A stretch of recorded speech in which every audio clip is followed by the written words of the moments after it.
මුලින්ම සවුකොලයක් අරගෙන ඒක බාගෙට නවන්න ඕනි. ඊට පස්සේ එක තව පාරක් අපි මැදින් නවන්න ඕනි.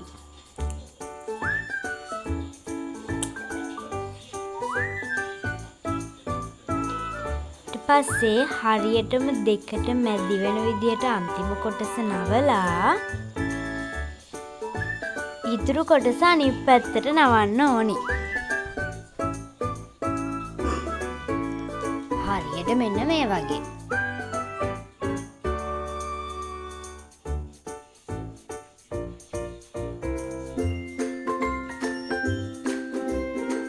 ඊට පස්සේ අපි මේ දැන් නවාගත්ත සවුකල දින එක පළල සෙන්ටිමීටර් 6කුත් දිග සෙන්ටිමීටර් 10කුත් වෙන විදිහට ඍජු කෝණාශ්‍ර කපා ගන්න ඕනේ. අර නවපු දාර දිගේ හරියට අපි කපා ගන්න ඕනේ නැවුම් දාර හිටින්නේ නැති වෙන්න.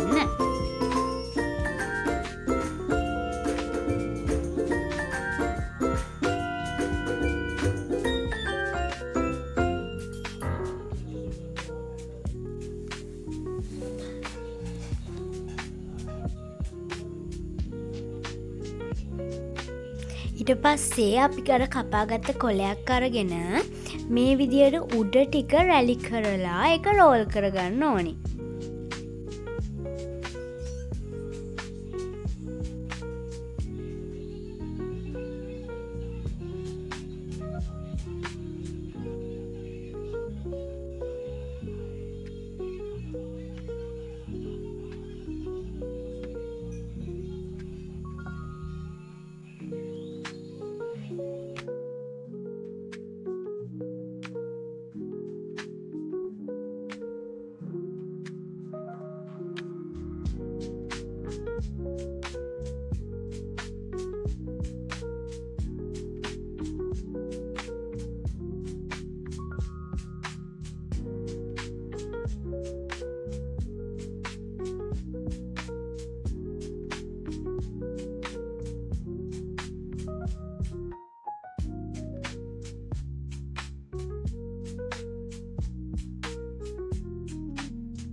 ගත්තේ තැඹිලි කහ නිල් කියන පාට තුනෙන් තමයි මගේ මේ වෙනස්ම කූඩුව අලවන්න හිතුවේ.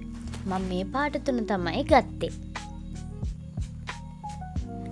මම ගත්ත අටපට්ටම් කූඩුව සෙන්ටිමීටර් 18ක් වෙනවා.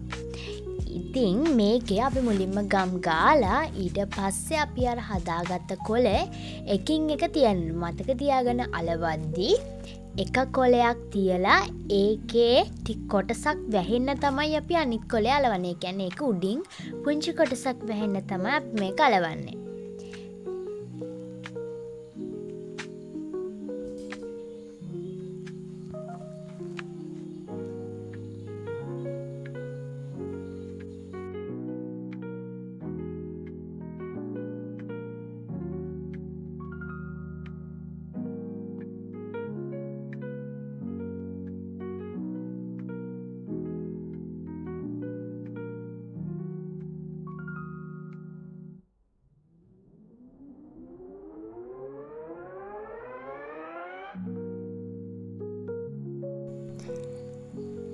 ඊට පස්සේ රැලි කපලා අලවලා ඔන්න තියෙනවා මගේ කූඩුවේ ෆයිනල් ලුක් එක.